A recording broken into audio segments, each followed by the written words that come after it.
자, 이번에는요.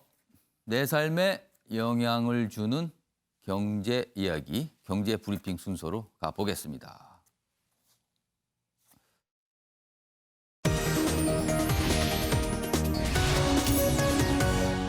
자, 오늘 경제 브리핑 주제는 1차 재난지원금 효과가 과연 어떠했는가? 이 내용이 좀 있습니다.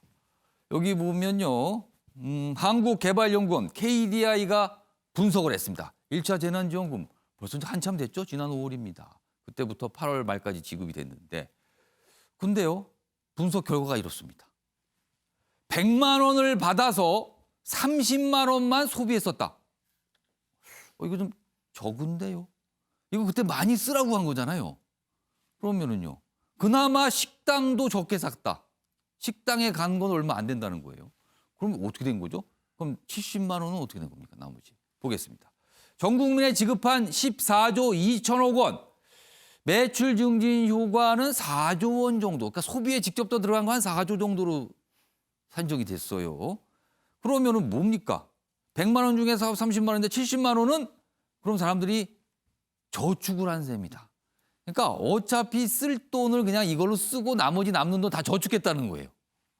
그럼 이게 원래 정부가 의도한 목적과는 좀 달라졌잖아요.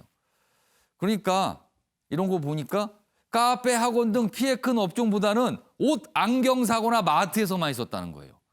그래서 재난지원금 이게 좀 핀셋 지원 이게 필요한 거 아닌가 뭐 이런 지적까지 보고서에 담겨 이런 내용까지 지금 지적으로 나오고 있습니다. 이 얘기 좀 해보겠습니다.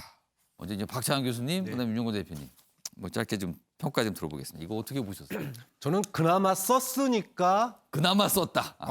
4조 원이라도 저는 쓴 거라고 생각해요. 만약에 1차 재난지원금을 전 국민 지급 방식으로 안 했다면 예. 그 소비 심리 얼어붙은 것들은 아마 엄청난 마이너스로 돌아왔을 겁니다. 많이 몫은 안 갔지만 그래도 그렇게 쏟아 부었기 때문에 된 거다. 그렇죠. 우리나라가 OECD 국가 중에서 경제 성장률 마이너스가 가장 적은 이유가 굉장히 선제적으로 공격적으로 재난지원금을 조기에 집행했기 때문에 저는 그나마 지금 여기 상황에 와 있는 거라고 생각을 하고요. 이 부분에 있어서 이제 냉정한 평가가 필요해요. 예. 그러니까 이게 아까 이제 핀셋 대책이 필요하다라는 게 KDI의 이제 예. 설명인데 그러면 어디다가 쓰는 게 핀셋 대책이냐?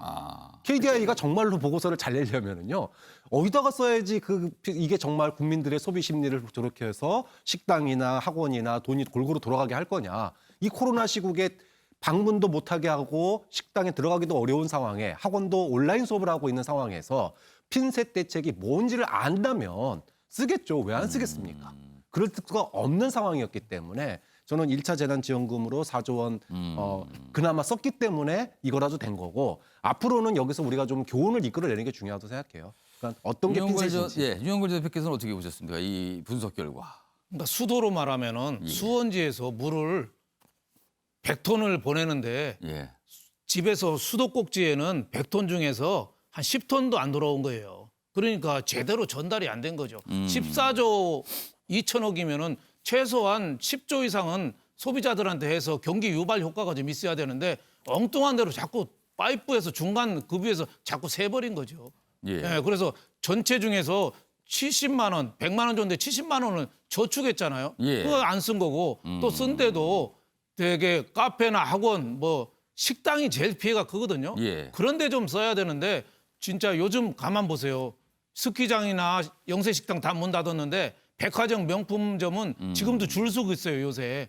그런데 많이 쓰이는 거죠. 그래서 저 결과를 보면은 진짜 선별 지원을 해서 정말 식당같이 영세업종들 진짜 임대료도 못 내서 헐떡거리는데 이런 데 좀 지원해주고 또 한 분야는 선별 지원 이런 것도 좋지만 일부분은 과감하게 떼서 백신 구입이라든지 더 미래를 위한 투자 뭐 이런 걸 좀 해야 되는 거 아니냐 저는 이런 생각이 들었습니다. 그러니까 앞으로도 이렇게 지원금을 지급할 게 지금 3차가 이제 준비가 돼 있잖아요. 그래서 이런 부분 더 있을 것 같은데 이럴 때 좀 참고를 할 만한 내용이 아닐까 싶기도 합니다.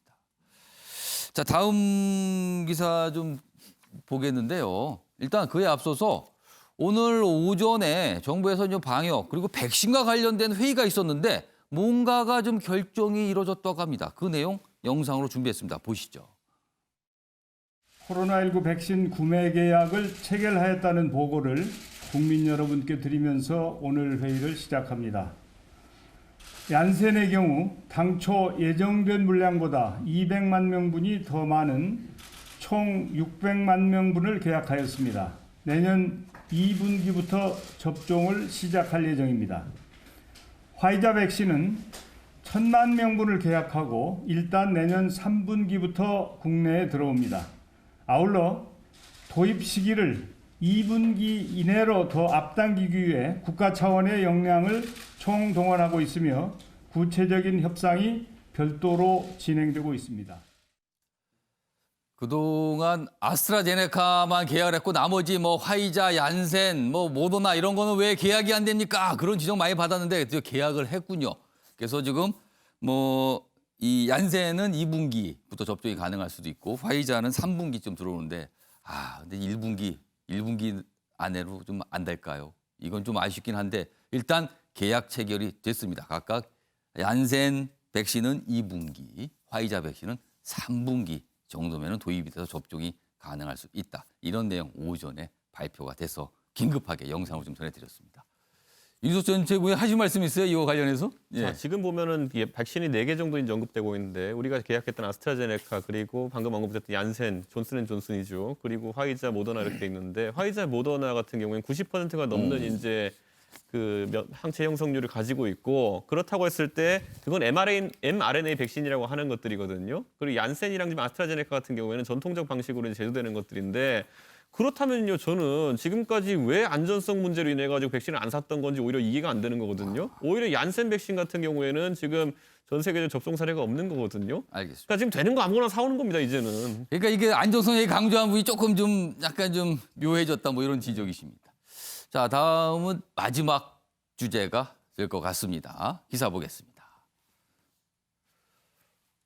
외교장관 1차관 그리고 2차관 그리고 국정원 1차장 공통점이 뭘까요? 연정 라인이랍니다. 연세대 정외과 출신이라는 거죠. 특정 대학 특정과가 좀 많은 거 아니냐. 그래서 조금 지적이 나오네요. 여기 보면 차관급 이사까지 했는데 뭐 국정 1차장까지. 외교과에서는 특정 학맥이 너무 요직을 맡는 거 아닙니까? 이렇게 돼 있습니다.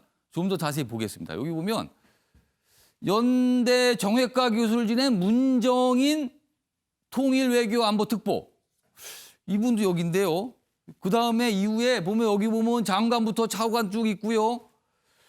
국가안보전략연구원장도 연대 정외과, 그리고 국립외교원장도 연대 정외과. 그래서 외교 라인이 너무 연대 쪽으로 치중된 거 아니냐.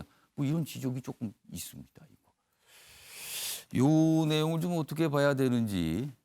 요거 정구택 전 위원장 짧게 한 20초 정도 발언 기회 드릴게요. 네, 사실은 이제 지금은 없어졌습니다만 예전에 이제 외무고시가 있었거든요. 외무고시 있을 때 보면 이제 서울대 외교학과, 예전에 외교학과 따로 있었습니다. 지금은 정외과로 통합되는데 그다음에 연대 정외과 애들이 제일 많이 붙었어요. 사실은 보면은. 그러니까 외무고시 아마 합격 그 자수를 보면 아마 서울대 외교학과 연대 정외과 제일 많을 겁니다. 그런 현상이라고 보지 제가 보기에 뭐 문정인 특보 때문에 이분들이 쭉 근육됐다. 아마 비율 자체가 제가 보기에 외무고시 학자 비율이 원래 많은 걸로 알고 있습니다. 제가 알기는. 그러니까 뭐 워낙 활동하시는 분이 많으니까 그렇게 된 거다 했는데 또 언론에서는 연정 라인 뭐 이런 표현도 좀 등장하고 있습니다. 자, 아침에 매일경제 오늘 많은 내용 다뤄봤습니다. 준비한 내용은 여기까지입니다. 시청해 주신 여러분 고맙습니다.